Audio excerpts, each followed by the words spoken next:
Hello everyone and welcome to Geeks for Geeks.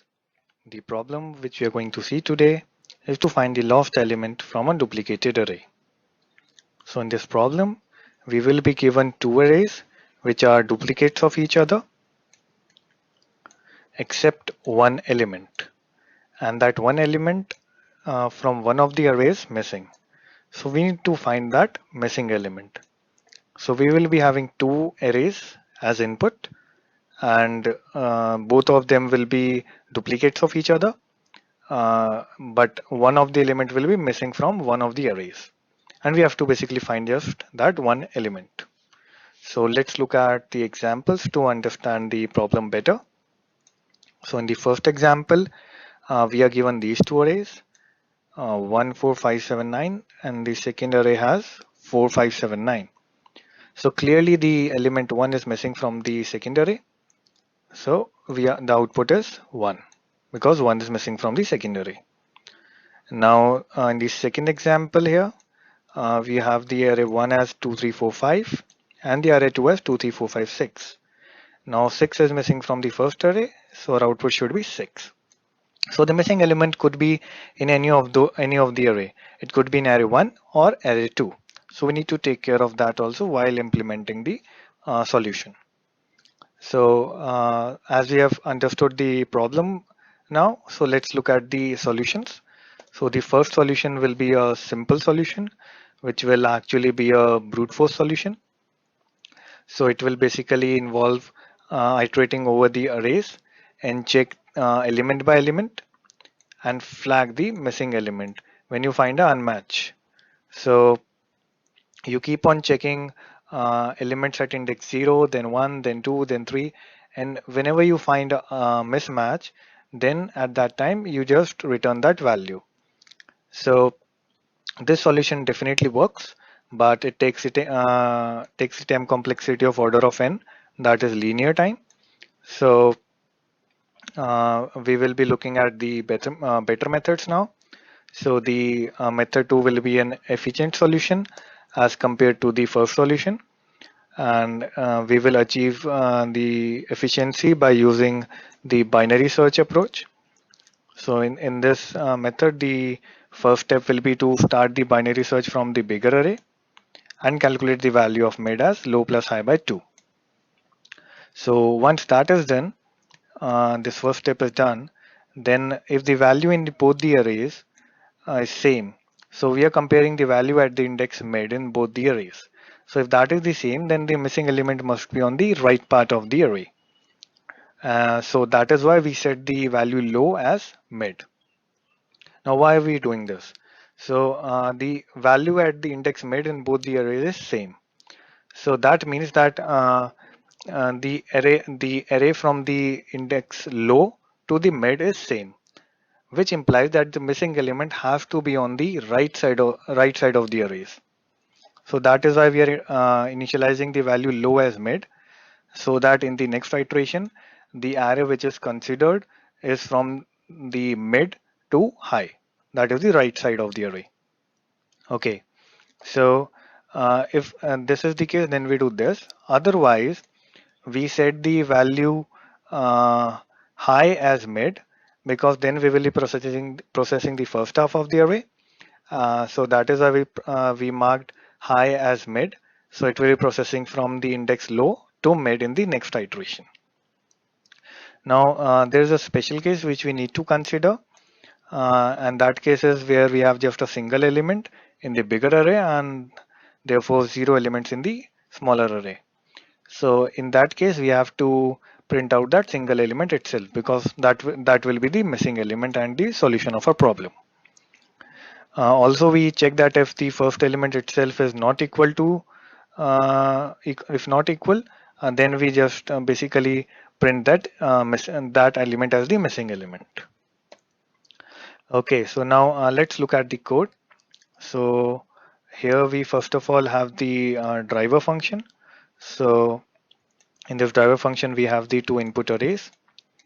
Then we calculate their size, and then we call the function find missing. So this find missing method, so it takes as an argument both the arrays, and their respective index m and n. So m is their size is m and n. So m is basically the size of the array 1 and n is the size of array 2. Now we check that first of all which array is the bigger array. So if array 1 is bigger, that means n is equal to m minus 1. In that case, we pass both the arrays array 1 and array 2 and the index of the larger array, that is 1, that is m. So array 1 is the larger array, so we pass that as the first argument, then the smaller array, and then the size of the larger array. So if first array is not the biggest array, that means the second array is the biggest array. So in that case, we'll have this condition m is equal to n minus 1. In that case, we'll first of all pass the bigger array, that will be array 2, then the smaller array, that will be array 1, and then the index of the larger array, that is n in this case. If both of these conditions are not true, that means that the input is not valid, so we just print invalid input. Now let's dive into the find missing util function. So find missing util function takes as an argument uh, these three variables. So the first is the bigger array, then the smaller array, and then the size of the bigger array. So if n is equal to 1, so this is the boundary condition here. So if the size of the larger array is 1, then we just return the first element of the larger array itself, because that will be missing in the smaller array. Now we check if the first element of both the arrays, that if element at index 0 of array 1 is not equal to element at index 0 of array 2, then we return the element at index 0 of array 1, because array 1 is the bigger array. Now we come to our actually the binary search approach. So we initialize low as 0 and high as n minus 1, where n is the size of the larger array. Now while low is smaller than high, we calculate the value of mid by low plus high by 2. Then we check the element at index mid. So if they are equal, then low is equal to mid, else we do a high is equal to mid. So if the elements are equal, that means that the missing element will be on the right side of the array, otherwise it will be on the left side of the array. So these two conditions take care of that. Now if low is equal to high minus 1, then we basically break out of the array, break out of the basically this while loop. And then in the end, we return the value array, the high value of array 1, because the element at index high will have the missing element. Okay, so that was the second solution. Now there's a case where the input arrays may not be containing the elements in the same order. Now in this case, the previous approach will not work. The first approach might work, but the second approach will not work because it considers the array to be in the same order. So in this case, we will be finding the missing element using the XOR approach. So we basically do the XOR of both the arrays, and because there is only one element which will be occurring once, so that element will be left after we XOR all the elements of both the arrays.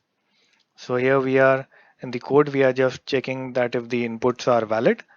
If they are not valid, then we print in invalid input.